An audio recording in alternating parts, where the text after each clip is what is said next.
Lut était le neveu du prophète Ibrahim.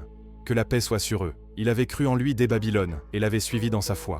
Plus tard, Allah fit de lui un prophète et l'envoya vers les habitants de Sodome. Ce peuple avait sombré dans l'orgueil et la dépravation.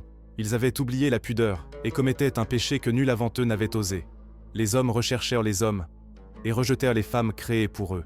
Ils agressaient et volaient les voyageurs. Lut les appelait à Allah, à la pureté, à la crainte du châtiment. Mais ils refusaient d'écouter et se réjouissaient de leurs actes.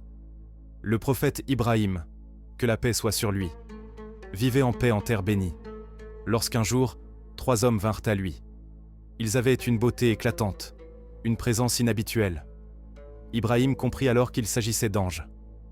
C'étaient Jibril, Mikaïl et Israfil, envoyés par Allah. Ils lui annoncèrent la venue d'un fils, puis lui révélèrent leur mission. Ils allaient détruire le peuple de Sodome. Le cœur d'Ibrahim se serra. Il pensait à son neveu Lut, qui vivait parmi eux. Mais les anges le rassurèrent. « Nous savons très bien qui s'y trouve. Nous le sauverons, lui et sa famille.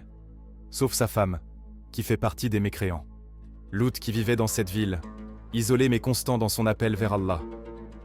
Sa propre femme ne crut jamais en lui. Elle ne partageait pas sa foi et ne cessait d'aider les gens de Sodome dans leurs péchés. Quand 3 hommes, d'une beauté éclatante, entrèrent chez Lut, il fut troublé. Il comprit le danger.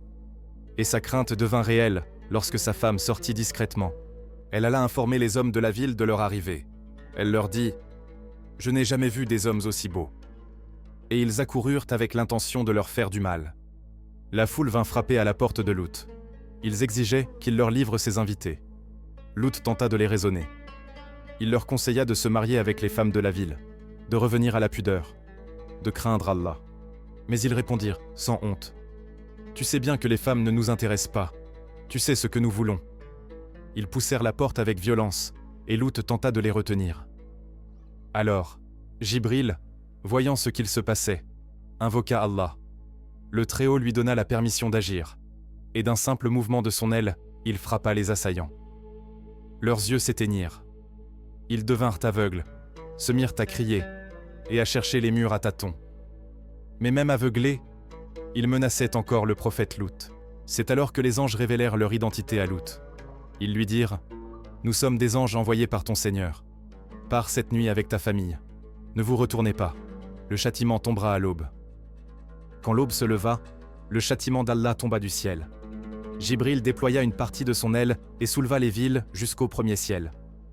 Même les anges des cieux entendirent les cris des hommes et des bêtes.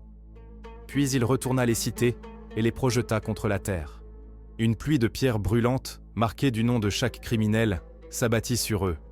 Le sol les engloutit, et le silence recouvrit les ruines. Lut et les siens avaient fui durant la nuit, comme les anges le leur avaient ordonné. Mais sa femme, bien qu'ayant quitté la ville avec eux, se retourna, désobéissant à l'ordre divin. Elle fut frappée par une pierre lancée du ciel. Elle mourut sur place. Ce fut une épreuve pour Lut. Il perdit une ville entière, et même celle qui partageait sa maison.